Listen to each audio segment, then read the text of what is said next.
हमारे लिए second consecutive easy win हो सकती थी, पर ऐसा तो नहीं होने वाला अंडर एंड पोस्टेकोग्लू। और इस गेम में भी हमने ऑलमोस्ट मैनचेस्टर यूनाइटेड का कमबैक करा दिया था। 3 गोल हमने खा लिए इस गेम में, जो कि हमें काफ़ी आसानी से जीत जाना चाहिए था। इतना टफ हम चीज़ें अपने लिए कर देते हैं। और इन सब की शुरुआत होती है ड्यू टू फ्रेजर फॉस्टर। मानते हैं Fraser Forster is not the best keeper with the ball, but still Forster ने हमें दिखाया है कि can still do good. Decent तो भाई कर ही सकता है बंदा। We don't want Ederson Alisson, इतने बड़े लेवल का प्लेयर विद द बॉल अगर नहीं भी है, शॉट स्टॉपर तो ही इज़ अमेजिंग। और आज के गेम में भी उन्होंने कुछ सेव्स करे हैं बढ़िया बढ़िया। बट उसके बावजूद जो 2 गोल्स कंसीड करे हैं, जो कि 3 भी हो सकते थे, उससे पहले पेद्रो पोरो को भी एक उन्होंने लूज बॉल दी थी, वहाँ पे तो हम जैसे जैसे बच गए। पर बाद के 2 चांसेस में, और स्पेशली वो आमद दियालो वाला chance, that was so embarrassing. How can a keeper like Froster कंसीड a goal like that, मेरी समझ से परे है। पर इन सब तूफ़ानी चीज़ों के चलते फ्रॉस्टर ने लगता है ज़रूर सेकंड हाफ में थम्स अप पी होगी, आज कुछ तूफ़ानी करते हैं, और उसके चलते उन्होंने 2 गोल कंसीड करवा दिए एक ऐसे गेम में जो कि बिल्कुल डन एंड डस्टेड था 3-0 के बाद में। मैनचेस्टर यूनाइटेड कहीं नहीं दिख रही थी सेकंड हाफ में। तो बहुत पुअर परफॉर्मेंस था मैनचेस्टर यूनाइटेड का before getting those easy goals. पर एंटरटेनमेंट मिला, जो कि एंज की फिलॉसफी है। Are you not entertained? Entertain तो भाई सब कुछ है। न्यूट्रल्स एंटरटेन है, हमारे फैंस एंटरटेन है क्योंकि हम जीत भी गए हैं। यूनाइटेड वाले इतना एंटरटेन नहीं है, पर उन्हें भी थोड़ा मज़ा आया है कि भाई उनकी टीम ने भी गोल्स मारे हैं। और हमें काफ़ी यहाँ पे सराहना करनी पड़ेगी मैनचेस्टर यूनाइटेड की, क्योंकि जिस तरीके से उन्होंने अपनी बैक 5 के साथ में डिफेंड करा है, उन्होंने हमारे सारे प्लेयर्स को बहुत ही अच्छे तरीके से मार्क करा है। क्योंकि हम भी अपने 5 प्लेयर ऊपर एकदम चढ़ा देते हैं, और उन्होंने भी ऐसा ही करा। उन्होंने पीछे अपने 5 प्लेयर लगा के रखे एकदम अच्छे से। Their defending was so good, man on man they were defending really well. और सोलंकी, सन और तुम्हारे कुलुसेस्की उस तरीके के कॉम्बिनेशन प्लेस भी नहीं बना पा रहे थे जैसे कि वो हमेशा बनाने की कोशिश करते हैं, क्योंकि पीछे काफ़ी अच्छे से उन्होंने डिफेंडिंग करी है थ्रू आउट द गेम। कुछ ईजी चांसेस उन्होंने दे भी दिए, लाइक दैट लिसांड्रो वाला गिफ्ट उन्होंने हमें दिया। और पहला चांस पे तो भाई पेद्रो पोरो ने क्या रोबर्टो कार्लोस वाला वो शॉट लगाया, और उसके ऊपर फिनिश आता है फिर सोलंकी का। सोलंकी दिखा रहा है कि भाई ये सिर्फ वर्क रेट हॉर्स नहीं है, उसके अलावा बंदे की फिनिशिंग भी टॉप नॉच है। He is a world class finisher. World class तो नहीं है, खैर ये थोड़ा ज़्यादा ही होगा, इतना भी नहीं है, बढ़िया है हाँ, पर इतना भी नहीं है। अभी हो जाएगा, थोड़ा टाइम लगेगा। He will definitely improve. Work rate is amazing, his pressing is amazing, his linkup is great. थोड़े और अगर सोलंकी को चांसेस मिलेंगे, सोलंकी ज़रूर उन पर इम्प्रूव करेगा और आगे चल के एक बहुत ही बेहतरीन प्लेयर हमारे लिए बन सकता है।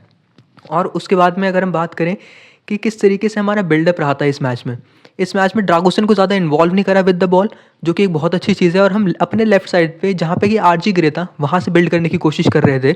और Archie Gray is really amazing with the ball, क्योंकि बंदा मिडफील्ड में भी खेल सकता है, तो फिर वो मिडफील्ड वाली क्वालिटी उसने एज ए सेंटर बैक दिखाई हैं, और डिफेंडिंग भी उसकी टॉप नॉच थी। पर इसके चलते एक चीज़ हो रही थी कि बार बार हम टर्नओवर दे रहे थे मैनचेस्टर यूनाइटेड को, और उन्हें लेफ्ट साइड पे बॉल मिल रही थी, जहाँ से कि एरिक्सन काफ़ी अच्छी बॉल निकाल रहा था उनके लेफ्ट साइड पे, जहाँ पे कि डायलो और ब्रूनो फर्नांडिस ऑपरेट कर रहे थे। और जिसकी वजह से पेद्रो पोरो को हम देख रहे थे कि काफ़ी आइसोलेट हो जा रहा था इन दोनों बंदों के बीच में। बस इसके बावजूद भी, और अपने कम साइज़ होने के बावजूद भी, पेद्रो पोरो ने बहुत ही अच्छा डिफेंड करा है against those 2 players. Pedro Porro was amazing in this game. और हम बात करें अपने इंजन्स की, बिसूमा और सार, वो तो हर मैच में भी पूरे इलेक्ट्रिक रहते हैं। रेड कार्ड मिले, येलो मिले, कुछ भी हो, हम टैकल्स मारते रहेंगे इधर उधर, हम भागते रहेंगे इधर उधर। पर जो मैंने पहले प्रॉब्लम बताई कि किस तरीके से हम अपने लेफ्ट से ऑपरेट करने की कोशिश कर रहे थे, उसकी वजह से हम टर्नओवर फोर्स कर दे रहे थे, और अपोनेंट टीम को चांस मिल रहा था कि वो पेद्रो पोरो को 1v2 में फंसा सके। यूनाइटेड तो इतने अच्छे से इस चीज़ को एक्सप्लॉइट नहीं कर पाई, उस तरीके से उन्होंने गोल स्कोर नहीं करे उस साइड से। पर आगे चल के टीमें इसका ज़रूर फ़ायदा उठा सकती हैं। इस पे थोड़ा ध्यान देने की ज़रूरत है, क्योंकि कितनी बार भाई पेद्रो पोरो 1v2 कर लेगा, कभी ना कभी तो वो फंसेगा बुरी तरीके से। और अगर ये चीज़ ज़्यादा होने लग गई तो ये हमारी एकेलीज हील भी बन सकती है, नया वर्ड सीखा है इंग्लिश का। ये चीज़ हमारे लिए काफ़ी नुकसानदेह हो सकती है आगे चल के। जिस तरीके से विकारियों को सबसे पहले मेरे को याद है कारबाओ कप में मैनचेस्टर सिटी ने फंसाया था, और उसके बाद में सब विकारियों को टारगेट करते रहे, और आज भी वही टारगेट हमने कर दिया, बर्गवाल ने कर दिया उनके गोलकीपर को, बेनेदीर, जो भी उस बंदे का नाम था भाई। ओनाना को इन्होंने खिलाया नहीं था, I don't know he was rested और नॉट, या फिर कुछ इंजरी का इशू था, जो भी था बढ़िया है हमारे लिए तो। और सन का ओलंपिक गोल हमें देखने को मिलता है, बहुत ही बढ़िया गोल भाई सन का। ओवरऑल परफॉर्मेंस भी सन की बहुत अच्छी थी इस गेम में।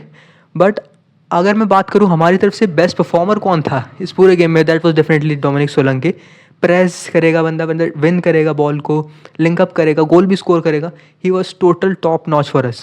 और Manchester United attack was there, इतना बढ़िया नहीं कर पाए, चांसेस थे काफ़ी सारे, फिनिश नहीं कर पाए। 2.5 से ऊपर की XG थी।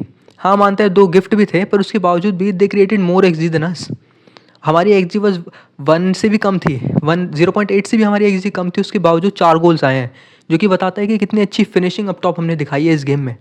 बाकी देखते हैं यार, ये EFL कप का हमारे लिए तो भाई चैंपियंस लीग बनता जा रहा है। हर गेम हमारा टफ गेम ही है। क्वार्टर फाइनल में सिटी, वो क्वार्टर फाइनल में यूनाइटेड, उससे पहले राउंड ऑफ 16 में सिटी, और अब लिवरपूल, और फाइनल में आर्सेनल ही मिलने वाली है, सबको पता है ये बात। आर्सेनल वर्सेस टॉटनम, होपफुली ये गेम हो फाइनल में। अभी उसमें खैर काफ़ी टाइम है, उसकी सोचने की कोई ज़रूरत नहीं है।